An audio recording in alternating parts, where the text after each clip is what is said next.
Every year, I like to pull back the curtain and share what I'm doing with my money. Why? Because I believe talking openly about personal finance and investing can empower us all to make smarter decisions.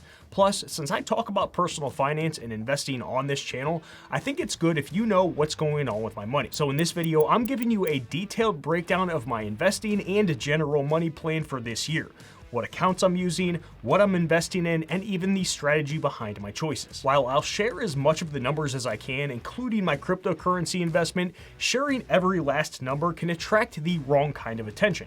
Because of that, you'll get some of the numbers, but not all of them. 99.9% of you are completely normal. But 0.01% of a large number is still a ton of people, and I have an inbox full of unhinged messages to prove that. When it comes to debt, I don't plan on getting any more than what I already have. I paid off $82,000 of the bad stuff quite a few years ago, and I want to keep it out of my life if possible.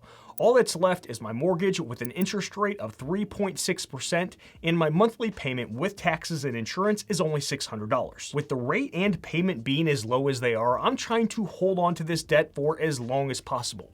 I don't foresee our government ever stops overspending, which means they need to quietly tax us by inflating our money away. This makes it even more attractive to keep this sort of good, manageable debt around. Besides getting divorced for the 13th time, paying it off early would be one of the dumber financial moves that I could make. So I'm going to hold on to it like a pit bull when it bites a little kid. I'll turn it into a rental property at some point in the future when my future ex-wife is ready to move somewhere else. When it comes to cash, I am poor and plan on keeping it that way this year.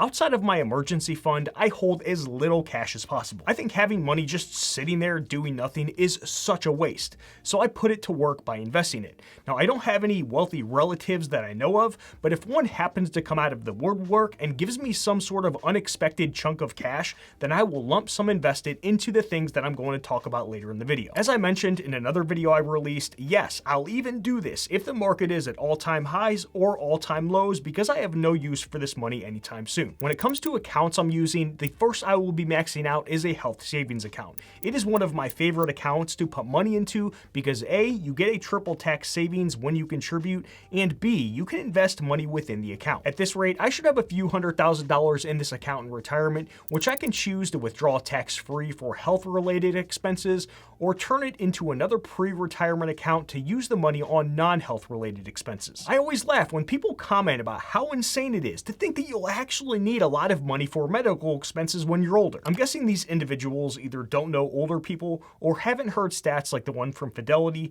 that estimates a 65-year-old individual may need $165,000 in after-tax savings to cover health-related expenses in retirement. I must have a lot of invincible superheroes watching my videos to think health expenses stay low as you age.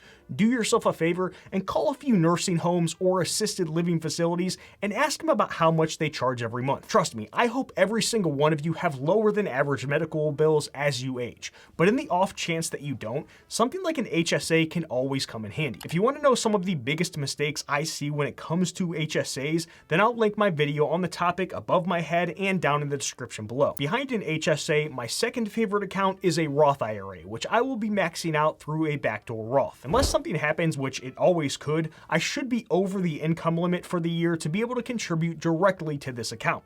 Just to be safe, I'm going to do the backdoor Roth to cover my butt either way.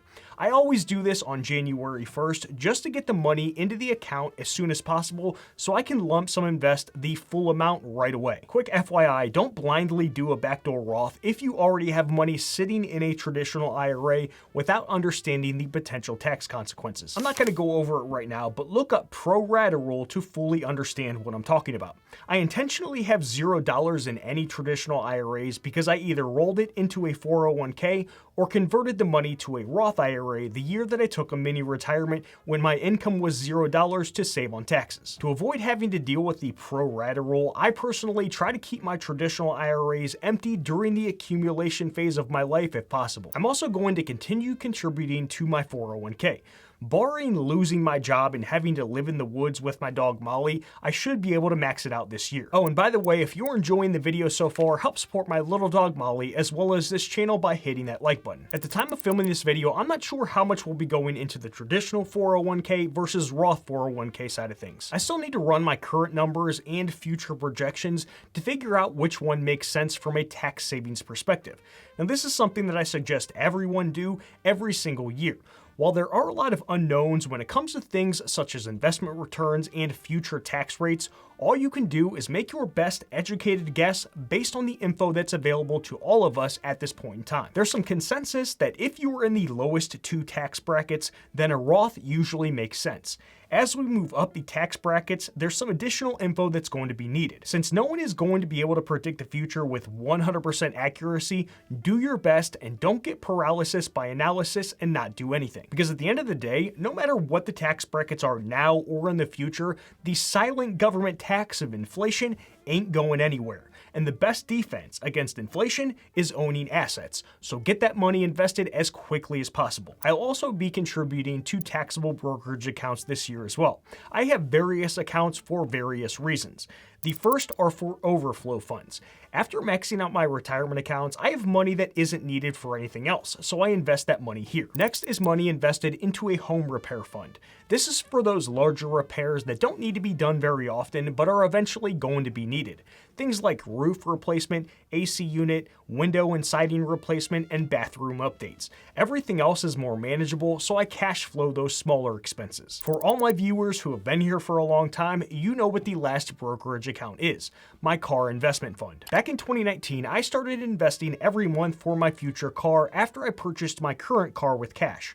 Once that purchase was complete, I continued pretending like I had a car payment. Instead of sending that money to a bank to pay off a loan, I put the money in a brokerage account. I currently drive a piece of trash Hyundai that eats oil at a rate of 5 quarts every 800 miles. Hyundai knows their cars have an oil consumption issue, but refuse to do the right thing and fix the problem even after they lost a class action lawsuit for it. So I'm going to be buying my next car sometime this year. If I can give you one piece of car advice, never, ever buy a Hyundai or a Kia vehicle. They're terrible cars, and if there's something wrong, they'll find every way possible to get out of fixing it. I'll never buy either of those piece of car brands again. Either buy a Toyota or just ride your freaking bike everywhere, because at this point, it's not worth gambling on another car brand. All that being said, I'm going to use some of the money in this account to buy a Toyota this year, then continue contributing to the car fund. That covers all of my accounts, so let's get into what I'm actually investing in and my plans for the rest of this year. When it comes to real estate, I don't plan on purchasing any more this year. The house I currently live in was bought with the intention of eventually renting it out when I move. The only thing that would change this is if my girlfriend wanted to buy something and move in together, but she's going to need to buy a wedding ring and propose to me first. I bought $1,000 worth of Bitcoin a few years ago, and it's now worth around $7,100 at the time of filming this. But we all know that that could swing either direction for no reason, so who knows what it is when you're watching this. At this point, I don't plan on selling or buying any more this year. The whole reason that I bought it in the first place was to prevent FOMO, which has worked out for me so far. Don't get the idea that I was super smart for investing in it when I did. It was complete dumb luck. I knew that $1,000 was enough to where if I lost it all, then in the grand scheme of things, I wouldn't be very butthurt because of it. And if it happened to go up, then I would have avoided the feeling of regret like some of you might be feeling right now. It was a win-win scenario for me. To be honest, I don't really know what to make of Bitcoin at this point in time. I know it's a medium of exchange because I have purchased physical goods with it in the past, but when it comes to investing, who the heck knows? How do you even price something like Bitcoin? It's not like a piece of real estate or a company's stock where you can assign a value to it based on a tangible metric like cash flow, earnings, or physical assets. Bitcoin doesn't generate revenue, pay dividends, or represent ownership in a business. Its value comes purely from what people are willing to pay for it, driven by supply and demand and the shared belief in its utility and scarcity. This makes pricing Bitcoin more comparable to valuing collectibles like art or coins, where subjective factors like perceived worth and future potential carry the most weight. Correct me if I'm wrong, but it comes off as more speculative than anything, right?